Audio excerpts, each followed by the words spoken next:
ايه رايكم؟ ايه رايكم في كبدتنا النهارده وفي طبقنا؟ تحفه. يا ريت تجربوا قلايه الكبده بالبصل بالشكل ده، والكبده المحمره. النهارده يا حبايبي هنعمل الكبده بطريقتين. هنعمل قلايه الكبده بالبصل، وهنعمل الكبده اللي هي المقليه اللي هي برده.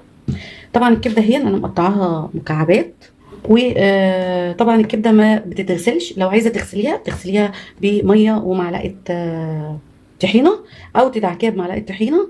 واحسن حاجه ليها ان انت تعصري عليها الليمون بالشكل ده اهو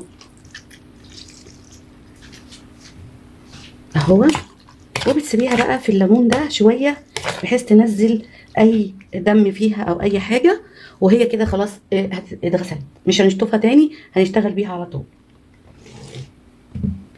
هنا برضو انا هعصر الليمون. هنسيب بقى الكبده في الليمون كده 10 دقايق لغايه ما تنزل اي دم فيها، ونبتدي في وصفتنا النهارده. ده الخضار اللي احنا هنستخدمه: بصلتين، قرنين فلفل كده، و3 طماطميات. طبعا دي انا سايباها كده علشان اوريكم انا بقشرها بسرعه ازاي. انا مثلا بحط الطماطم في خله كده بالشكل ده، وعلى البوتاجاز كده من فوق بمشي الطماطم على النار، بالقشره بتتشال بكل سهوله، بدل ما اغلي ميه واقشر اهو. بصوا اهو، وفي نفس الوقت بعمل العدد اللي انا عايزاه اهو. شفتوا؟ مره واحده بالشكل ده. شفتوا اهي. والخله ما بتتحرقش لاني انا بمشي الطماطم كده. تمام. هقشر ال3 طماطميات، وعندي قرن فلفل حامي. هبتدي بقى عبال ما الكبده تعمل في الليمون، هبتدي اقطع الخضار بتاعي. اقطع البصل بالشكل ده اهو، اقطعيه كده بس طرنشات.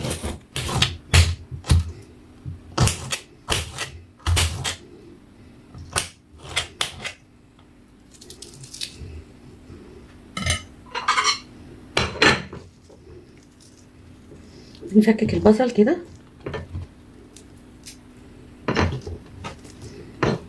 هنشيل. هنجيب الفلفل بتاعنا، هنقطعه برضو شرايح بالشكل ده. طبعا انا قشرت الطماطم بالطريقه دي علشان برضو لو اتقشرت او جيتي تقشريها في ميه مغليه بتشرب ميه. انا مش عايزاها تشرب ميه خالص، عشان كده انا قشرتها بالطريقه. اقطع بقى قرن الفلفل الحامي، والحامي بقى ده اختيارك يعني حسب الرغبه. كده قطعنا كمان الفلفل خلاص.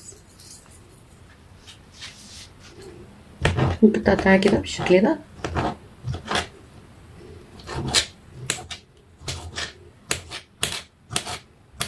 اهو.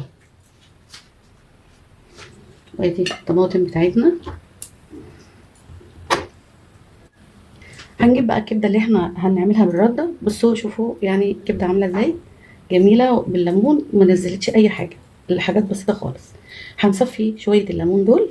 دي بقى نحط على الكبده بتاعتنا دي هريسه فلفل، نحط كده نص معلقه، ودي معلقه فلفل على ثوم على ملح كده، هحط منها. هبتدي بس هزود شويه ملح. هقلب الكبده بتاعتي في التتبيله دي اللي هعملها بالرده. كده بقى هسيبها ونشتغل في الكبده اللي هي بالبصل، وبعد كده نيجي لها. طاسه كده على النار، احط فيها شويه زيت، معلقتين كده، ولما الزيت يسخن هنزل بالبصل بتاعي.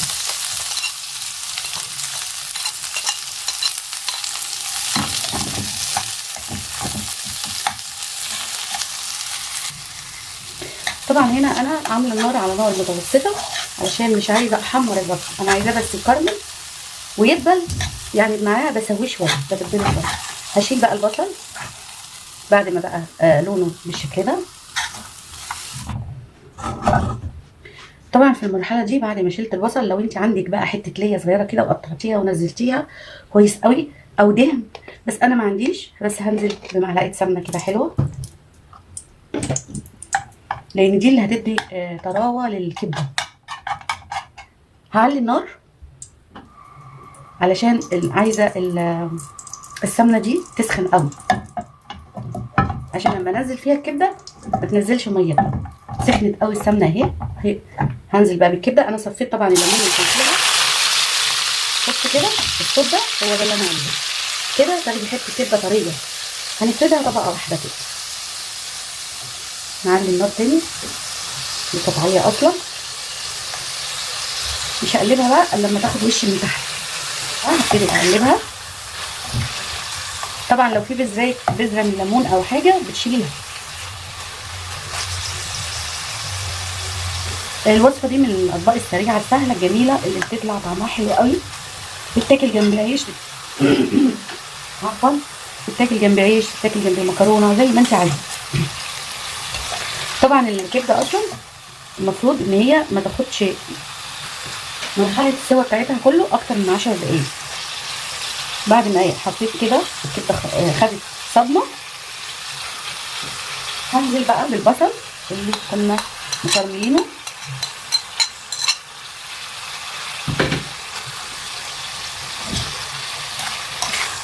يا ريت يا جماعه اللي معايا في الفيديو ما ينساش وينزل يعمل لي لايك يا جماعه. اليوتيوب بيقترح الفيديو لما بتبقى اللايكات كتير، فيعني كتر خيركم لو نزلت عملتوا لايك وكتبتوا كمان تعليق حلو ومنشنتوا الفيديو لاي حد انتوا تعرفوه بحيث ان يستفيد من الوصفه. بعد كده هنزل بالفلفل بتاعي.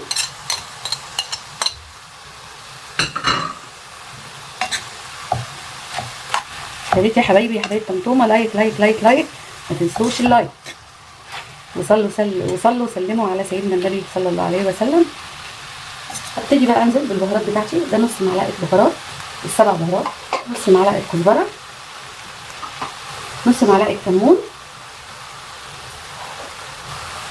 ومعلقه بابريكا، ونص معلقه كده فلفل اسمر.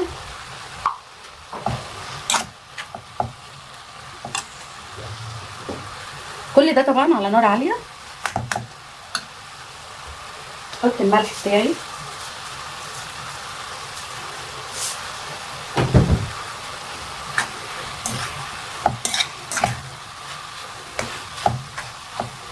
بصوا الكبده لونها عامل ازاي يا جماعه، جميله.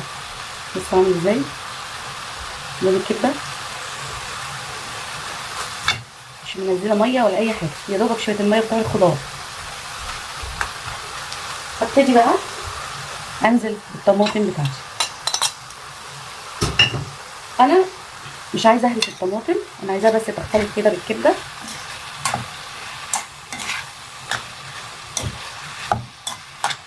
كده معلقه حلوه من دقه الثوم دي بالفلفل،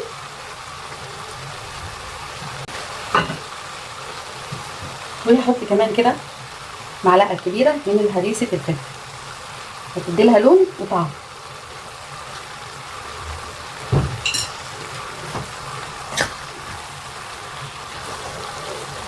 وديت معلقه دبس رمان هنحطها. لو ما عندكيش دبس رمان ممكن تحطي معلقه عسل.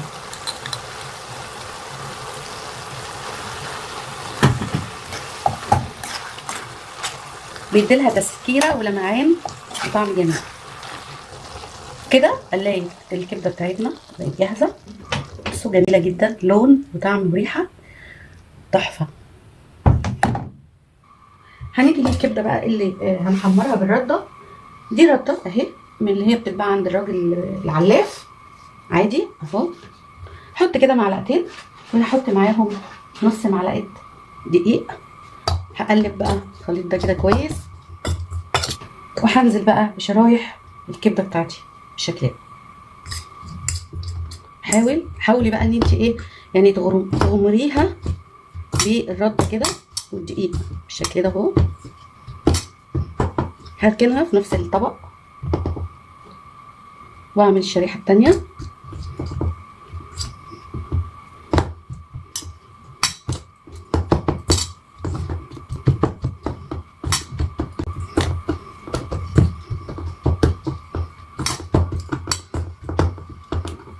وهكذا هكمل كله ونرجع بقى عشان نحمرها.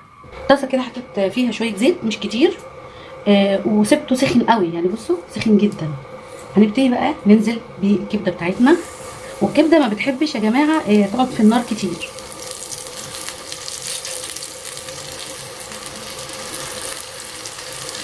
يعني على كل وجه دقيقه او دقيقه ونص بالكتير.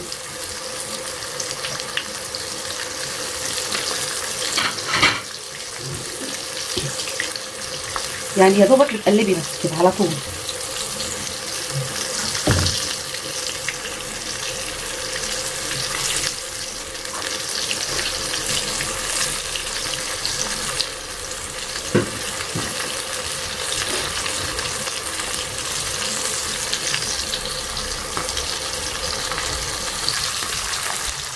كده تمام.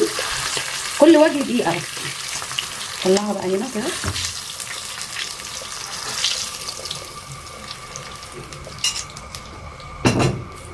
حط طبعا غيرها. النار عاليه زي ما هي، ما تديش النار.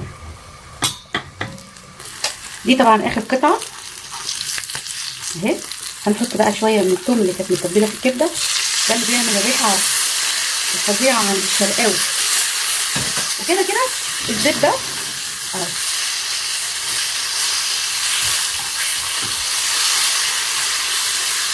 الزيت ده احنا هنصفيه، هناخده نعمل بيه شويه المكرونه بتاعتنا. الكبده بتاعتنا اهي رشه بقى كمون كده جميله كده، بقت ايه تمام، لا شرقاوي ولا قهواوي، طمطماوي. دول يا حبايبي بصلتين كده برضو هنقطعهم ايه طرنشات صغيره كده او سلايس.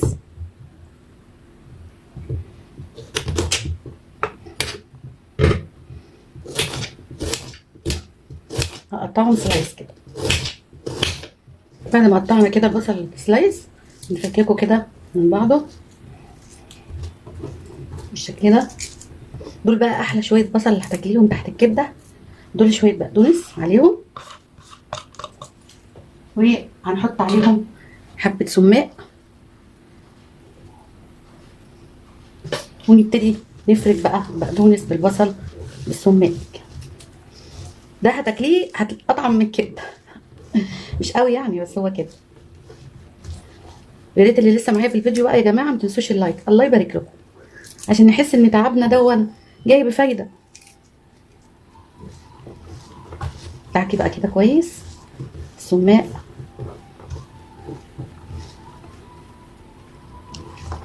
هو ما بيبقاش محتاج ملح ولا حاجه عشان السماق لوحده مزز كده. ايه تمام. نجيب بقى الكبده بتاعتي كده الجميله، حطيها. بصوا عامله ازاي ولونها وريحتها تحفه. الكبدايه نفسها طريه مستويه، بصوا شوفوا، ولا ايه بتشد ولا حاجه.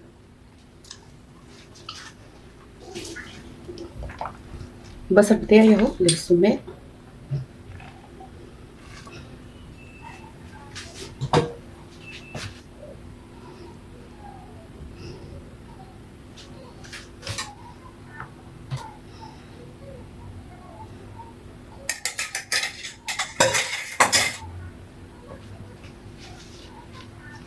ودي طبعا حبايبي الكبده اللي حمرناها،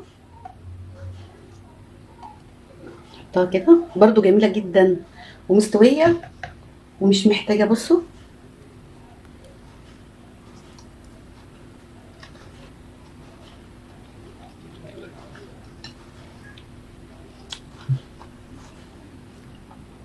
ولا الكفر بتشال منها ولا حاجه زي ما الناس قالت. ايه رايكم؟ ايه رايكم في كبدتنا النهارده وفي طبقنا؟ تحفه، يا ريت تجربوا قلايه الكبده بالبصل بالشكل ده، والكبده المحمره بالرده. واتمنى لكم مشاهده طيبه، ويا ريت تعجبكم الوصفه وتجربوها وتقولوا لي في الكومنتات. وما تنسونيش في اللايك حبايب قلبي، واشوفكم ان شاء الله في وصفه جديده من وصفات طمطومه. مع السلامه.